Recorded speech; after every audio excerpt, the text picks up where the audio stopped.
Sandra, how is it in Europe? I mean, I know Sherpa is a very active actor in strategic litigation in Europe. What are you seeing? And what are you seeing? And what do you think are the key developments recently?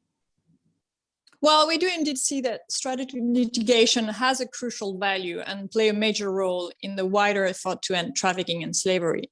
And the way we use it is first, obviously, to allow remedy for victims, but more broadly to generate impact beyond the litigation itself and individual victims. So when using strategic litigation, we are seeking systemic change, as you mentioned before. And indeed, strategic litigation can influence case law and legal framework, as it has in our example. It has allowed us to denounce some legislation and also help us expose the inadequacy of the corporate accountability legal framework. But more broadly, it promotes a political and legal evolution by obtaining a new interpretation of the law, which can benefit a much larger group of people. So if I was to sum it up, the way we present it at Sherpa, we say that strategic litigation is an opportunity to bring cases to court and to see, in practical terms, what are the gaps in the legal framework and obstacles encountered. And then these cases feed advocacy, which in turn aim to change the legal framework and mobilize around corporate accountability. So how we've used it at Sherpa, we have three cases that I can mention very briefly. One is against Auchan for its potential involvement in the Rana Plaza. You remember maybe this building that collapsed in Bangladesh in 2013.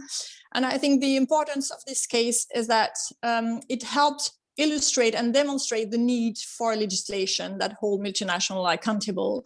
And it led us to the adoption of the law on the duty of vigilance in 2017. The second case is against Vinci for forced labor in Qatar. And the media coverage around this case has led the company to slightly improve the working condition of workers in Qatar, working on the World Soccer Cup infrastructure. This case could encourage an ambitious European directive on mandatory due diligence. And briefly, the last case that we filed in April last month is against 4 multinationals in the garment industry involving the Uyghur community in China. And we have filed the cases on crimes of aggravated bondage, crime of human trafficking in organized gang, and crime of genocide and crimes against humanity.